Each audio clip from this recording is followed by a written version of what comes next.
في موجة الحر الشديدة اللي احنا بنمر بيها دي لاحظت كده يعني كم موقف عدوا عليا. لقيت بعض البنات الصغيرين اللي هم سن 6 سنين و7 سنين و8 سنين نازلين كده بلبس معجبنيش خالص. البلوزة اللي هي نص البطن باينة فيها، والشورت اللي هو اوفر قصير قوي، والحاجات دي كلها.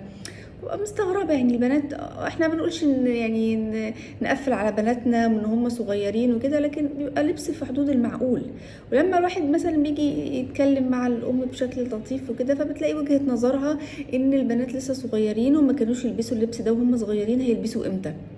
بس الحقيقة أنا شايفة إن ما ينفعش إن احنا نخلي بناتنا يلبسوا بالعري زيادة عن اللزوم ده.